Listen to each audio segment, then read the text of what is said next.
ನಿನಗೆ ನಾನು ಇಷ್ಟ ಇಲ್ಲ ಅಂದ್ರೆ ಬೇಡ ಆಯ್ತಾ, ನಾನು ಇಷ್ಟಪಡು ಅಂತಾನು ಹೇಳಿಲ್ಲ. ಸುಮ್ನೆ ಒಂದ್ ಹೆಣ್ಮಗು ಜೀವನ ಹಾಳು ಮಾಡಬೇಡ. ಇವಾಗ ನಾನು ಹೇಳ್ತಾ ಇದೀನಿ, ಇಲ್ಲಿಗೆ ಮುಕ್ತಾಯ ಮಾಡು. ಇನ್ನು ನೋಡು, ನಿನ್ಗೂನು ಇದು ಸರಿ ಕಾಣಿಸ್ತಿದ್ಯಾ? ಇನ್ನ ತಗೊಂಡ್ ಹೋಗಿ ಮಾಡೋಕೆ ಎಷ್ಟೊಂದ್ ಕೆಲ್ಸಗಳಿದೆ. ಆ ಕೆಲ್ಸನ ಬಿಟ್ಬಿಟ್ಟು ನಾನು ನಿನ್ನ ಹತ್ರ ಏನ್ ಕೇಳ್ತಾ ಇದೀನಿ, ನನ್ ದುಡ್ಡು ನನಗೆ ವಾಪಸ್ ಕೊಡು ಅಂತ ಅಷ್ಟೇ ಕೇಳ್ತಾ ಇದೀನಿ. ನೀನೇನ್ ಹೇಳ್ತಾ ಇದೀಯಾ? ನಿನ್ಗೆ ಹಂಗ್ ಮಾಡ್ತೀನಿ, ಅವ್ರ ವಿಷಯನ ಮತ್ತೆ ಬಿಡ್ತೀನಿ, ಹಂಗ್ ಮಾಡ್ತೀನಿ, ಕೆಣಕ್ತೀನಿ, ಹಳೆ ವಿಷಯನೆಲ್ಲ ಕೆಣಕ್ತೀನಿ ಅಂತ ಹೇಳ್ತಿದ್ಯಲ್ಲ. ಇವಾಗ ನನ್ಗೇನಾದ್ರೂ ಆದ್ರೆ ನೀನೇ ಕಾರಣ ಆಗ್ತೀಯಾ, ನಮ್ ಅಮ್ಮಗೇನಾದ್ರೂ ಆದ್ರೆ ನೀನೇ ಕಾರಣ ಆಗ್ತೀಯ. ನಿನ್ ತರ ನನಗೆ ತಂದೆ ಇಲ್ಲ ಗುರು, ಅರ್ಥ ಮಾಡ್ಕೊ. ನಮಗೂ ನಮ್ ತಾಯಿ ಒಬ್ರೇ ಇರೋದು. ನಿನಗೆ ನನ್ ಕಷ್ಟ ಎಲ್ಲ ಅರ್ಥ ಆಗಿದೆ ಅನ್ಕೊಂಡಿದೀನಿ.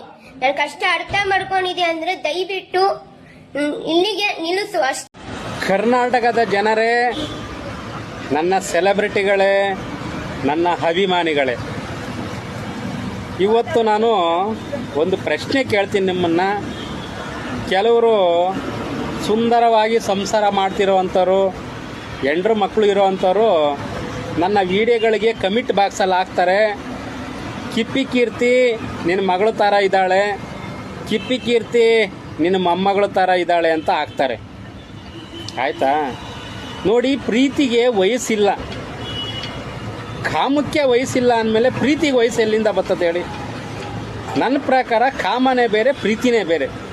ಪ್ರೀತಿ ಹೃದಯದಲ್ಲಿ ಹುಟ್ಟೋದು, ಅದು ಶಾಶ್ವತ ಆಗಿರುತ್ತೆ. ಕಾಮ ಎಲ್ಲ ಒಂದು 10 ನಿಮಿಷ ಇರೋದು, ಅದು ಹೊರಟೋಗುತ್ತೆ. ಅದು ಕ್ರಿಯೆ ನಡೆದಾಗ, ಕಾಮದ ಒಂದು ಕ್ರಿಯೆ ನಡೆದಾಗ ಅದು ಕಳೆದೋಗುತ್ತೆ. ಆದರೆ ಪ್ರೀತಿಗೆ ಸಾವಿಲ್ಲ, ಅದು ಶಾಶ್ವತವಾಗಿರೋ ಅಂಥ ಪ್ರೀತಿ ಅದು. ಹಂಗಾಗಿ ಅದು ನನ್ನ ನೈಜಿಕತೆಯಿಂದ ಬಂದಿರುವಂಥ ಪ್ರೀತಿ.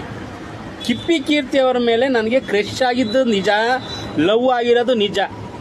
ಅದು ಈ ಜೀವ ಇರೋವರೆಗೂ ನನ್ನ ಹೃದಯದಲ್ಲಿ ಶಾಶ್ವತವಾಗಿರುತ್ತೆ. ಅದು ಗೊತ್ತಾ? ಈ ಕೆಲವರು ಸಂಸಾರಸ್ಥರು ಏನಪ್ಪ ಕಮಿಟ್ ಬಾಕ್ಸಲ್ಲಿ ಚಿಂದಿ. ಇದೇ ಸಂಸಾರಸ್ಥರು ಹಿಟ್ಲರ್ ಕಲ್ಯಾಣಿ ಧಾರಾವಾಹಿ ಬಂತು, ಆ ಹೀರೋಗೆ ಎಷ್ಟು ವಯಸ್ಸು, ಹೀರೋಯಿನ್ಗೆ ಎಷ್ಟು ವಯಸ್ಸು.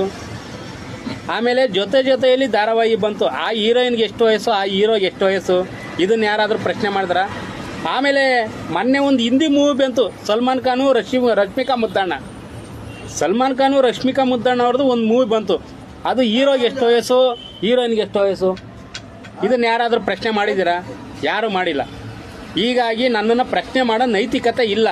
ಫಸ್ಟು ನೀವು ಇವ್ರನ್ನೆಲ್ಲ ಪ್ರಶ್ನೆ ಮಾಡಿ, ಆಮೇಲೆ ನನ್ನನ್ನು ಪ್ರಶ್ನೆ ಮಾಡಿರಿ, ಆಯಿತಾ? ನಾನು ಯಾವುದೇ ಕಾರಣಕ್ಕೂ ಕಿಪ್ಪಿನ ಬಿಡಲ್ಲ. ಕಿಪ್ಪಿನ ನನ್ನ ಆಡ್ಬಿಟ್ಟವಳು, ಅವಳನ್ನ ಯಾವುದೇ ಕಾರಣಕ್ಕೂ ಬಿಡಲ್ಲ. ನೀವು 1000 ಮಾತಾಡಿದ್ರು ನಾನು ತಲೆ ಕೆಡಿಸ್ಕೊಂಬಲ್ಲ. ನನಗೆ ಕಿಪ್ಪಿ ಕೀರ್ತಿ ಬೇಕಷ್ಟೇ.